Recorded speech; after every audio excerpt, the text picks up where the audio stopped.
Hello everyone, Serene Tefaha from Advocate Me and People for Safe Vaccines, talking to you on this really cold and freezing Melbourne winter day, 30th of September 2021.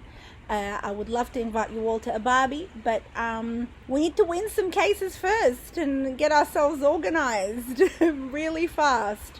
Given what is occurring now around Australia is something pretty phenomenal.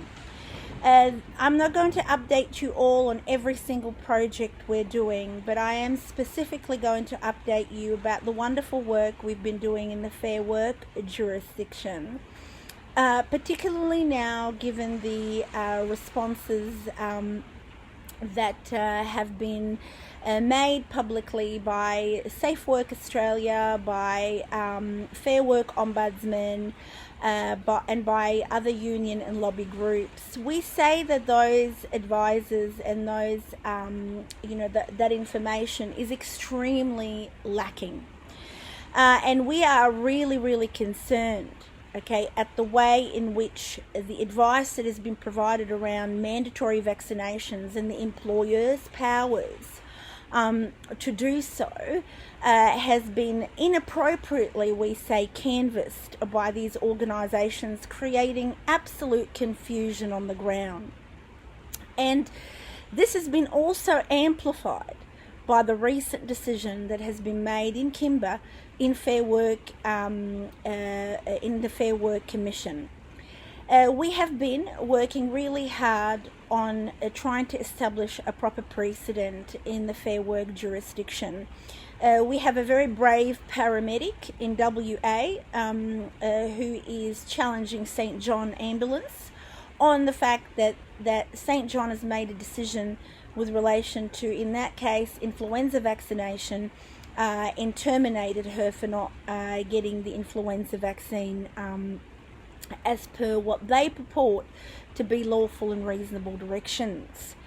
We know that the Fair Work Commission is now divided on these issues, and it has been really interesting exercise in raising the questions of law that we want to raise to the federal court jurisdiction, that we have now found opposition from Vice President Hatcher, who is the same commissioner who sat on the recent decision that came out on the 27th of September in Kimber as the majority decision. Now, there are a number of issues here that are creating sheer confusion. One, if there is no government mandate and employers are mandating vaccines, they're turning around and saying they're doing this because they can under the work health and safety legislation and regulations, or the occupational health and safety legislation and regulations, depending on where you are and in which state and territory. Now, I will have to say this very clearly. You can't just go and mention the legislation and regulations that you can do something underneath it, that you can't even quote the right sections and the right pieces of regulations to say that you can, as an employer, mandate vaccines. Now, we have these pieces of legislation that guide us, and they have definitions around what measures are, what risks are, what is practicable responses to those management of the risks, what hazards are, and what can be given as a response. Now, in the Occupational Health and Safety Act and regulations and the WHS legislation and regulation, it talks about a hierarchy of controls and measures that you could use. And what is very clear is that engineering type controls that involve physical barriers or physical items, things like PPE, are the upper limit of where you can go with those pieces of legislation. Now, absurdly, some employers, like the New South Wales Police Commissioner, he thinks vaccines are a PPE or an engineering control, more like a bioengineering control. They're simply not covered under that legislation. Now, the regulations are very prescriptive in the OHS and WHS legislation regs, and it's very clear, okay, that there are no considerations given for medical interventions. You sure as hell think that if employers are allowed to do that under the regs and the OH&S and WHS acts, that you would have some sections on that. Well, it's silent. It's not even silent. It does not cover vaccinations. Okay, medical interventions are mentioned in the Public Health Act. Some Public Health Acts mention them. That is the body that regulates those types of interventions. Okay, they're fundamentally, and we say, are in the jurisdiction of the Commonwealth. But most certainly, employers running around willy-nilly doing their own bloody thing, saying, oh, we can do it because we can. All of a sudden, the science and the law are thrown out the window. Okay, and you've got unqualified twits sitting there going, oh, we can do this. And they're not using their noggin. All right, they're not using their brain, okay, to actually analyse and break down, one, can they actually do it? Is this a measure? Can a vaccine actually be classified ultimately, potentially, as a hazard if you have sufficient injury? And then most importantly, who covers the liability? Well, governments, even though they mandate in some of the states and territories, no indemnity is provided to the employer for going and enforcing these mandates. I mean, where is the employers here? Think a little bit. Ask the governments, who's covering me here? Who's providing indemnity for my liability? Workcover is silent. Oh, they're all well and good to go and issue penalties onto the government.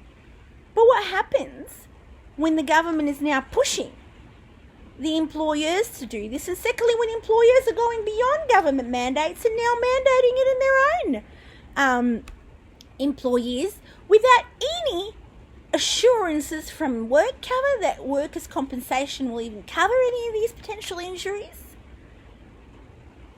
absences, and so on and so forth. So we have a framework that is absolutely lacking here in proper discussion of the laws. I mean, this is what you do when you go to court or when you go to the Fair Work. We have a discussion about the laws, not how you bloody feel about something. Oh, I feel like they can. Vice President Hatcher, in my submissions to him on Friday, 24th of September, I said, Vice President Hatcher, employers don't have a statutory ability to do so because there is absolutely no lawful reason for them to come after the employees and mandate the vaccine absent a law that now enables them to do so. And he said, Vice President Hatcher said, oh, well, you don't need no laws to mandate the vaccines. What? Principle of legality goes out the door. And this is the same commissioner from the Labor Party appointment, mind you. My oh my, those socialists, okay, quasi-fascists. Anyway, let's not get into politics. He sat as the majority opinion on the case against Vice President Dean, or Deputy President Dean, my mistake, where she really gave it to him in the majority opinion. Now, with all due respect, the case Kimber has not been argued properly. I mean, we've got Nathan Buckley on the case, I believe. I'm not impressed by the arguments they're making, and that is why Advocate Me has made our submissions open to everyone, because we're very proud of them. We've got case law that supports our position. We've got proper analysis, okay, as to what the laws say and what they don't say. You can't just pull it out of your ass, excuse my French, to do something in the workplace that you simply cannot do. Okay, that the law does not enable you to do it. There's the principle of legality. It has to be as a result of a law that enables you to do that. You can't just make up any policy you want as an employer. This is called fascism. I really don't understand this. You know, there are very serious rules and laws that operate to protect the individual. I mean, this is the thing, you know, we are trying not to embody what occurs in a medical apartheid, and this is exactly what happens. And furthermore, it's also eugenics. Okay, I won't get into eugenics now, the topic, but it is the use of science to peddle political dogma. Okay, the use of science to peddle racism, the use of science to peddle victimization, and to extend the agendas, okay, of those that obviously have multiple agendas rather than really the safety and health of the public. Okay, there are a lot of problems with these vaccines. We've got hundreds of whistleblowers coming forward here, okay, witnessing all sorts of issues. We've got hundreds of people coming forward with serious injury. It's a, you know, it's a bioweapon roulette, you know, or alternatively just such a risky enterprise, okay, and employers are not using their brain. I mean, think about it. Where's your source of power? Where is the sections and regulations that allow you to do so?